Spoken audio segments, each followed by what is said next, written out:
Hey guys, my name is JAde, and in this video we're going to be taking a first look at the Analogue Pocket, which is a luxury Game Boy. So not only is this a Game Boy, but it's actually a synthesizer. It comes with built-in nano loop, which has been around for a while.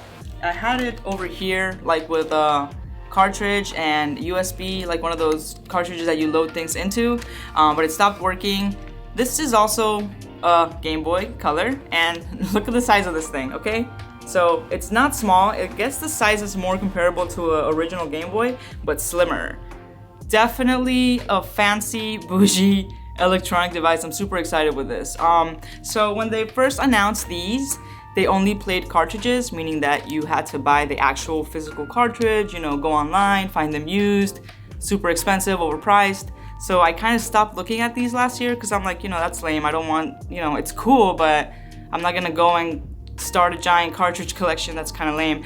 But last year they made this open source, which means that now you can play ROMs on here up to SNES, I believe. So Game Boy Color, Game Boy Advance, you can just download all these games onto your SD card and boom, you can just have a nice fancy Game Boy experience just hanging out at home. So as a synthesizer, I have messed with the nano loop, and it's nice. It's different than the old nano loop. Like, it doesn't look so much like a tracker. It looks more like the iOS app. I messed with the nano loop iOS app and it's pretty similar, but having the actual controllers, like having the actual controls, is a much better experience than being on your phone. I'm starting to get used to making music on it. I just started today and I'm already kind of flying through it. So I might make a video on that. It's a lot of fun. Also a lot of sounds capable of coming from the 4 tracks of the Game Boy. So on the actual website, they advertise that it's a synthesizer. So we are gonna take a deeper look into that later on. I might make a video on how to get the ROMs on here. Let me know if you wanna see that, because I kind of had some trouble doing that. It took me a couple hours to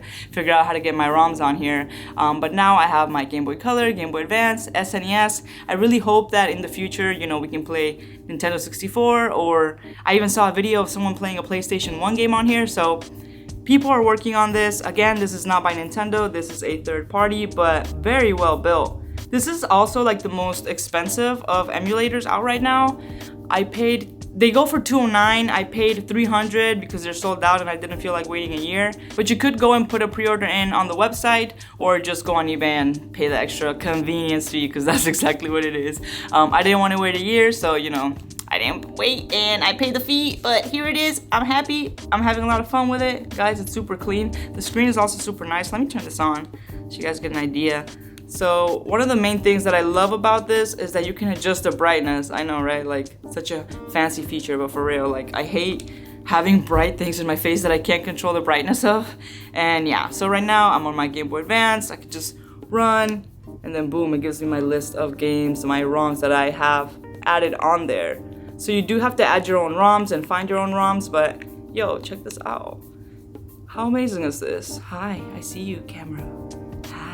So it takes a minute to load. I'm sure it's because I have so many on there. But, not too bad. Oh, yeah. The volume is also pretty decent. So I have messed with the M8 tracker, which is a lot of fun, but the speaker was kind of boo-boo on it. The speakers on this are a lot better. And also USB-C. That was one of my main gripes with the M8. I don't want any gear with USB micro in 2023. It makes no sense to me. So USB-C, usable speakers. This is an actual sit on the couch and jam device. Not only jam, but play. You can play your games on here. Look how gorgeous that screen is though. Yeah. So it comes in white and black. I heard it gets scratched pretty easily, so I am definitely gonna get a cover for it, some type of skin. I saw some on Etsy. But yeah, guys, this is it. Let me know if you have any questions. Again, let me know what kind of videos you guys want me to make. If you want me to look at other emulators, because I do have a smaller, cheaper version of this coming that I might do a video on if you guys are into that. That's it. That's my first look. Definitely recommend. Super fancy, super comfortable to hold as well. I'm glad that it's not smaller, actually. Well built. It is plastic. I wish it was heavier, just so I would feel like it's, worth it, right? Oh, I wish it was made of gold, or, super heavy, right? It's not crazy heavy, and I mean, does it really have to be? It's kind of better that way, right? But yeah, it feels pretty well built. Plastic, but definitely something that we wish Nintendo would have did. So Nintendo, why does a third-party person have to give us this and not you?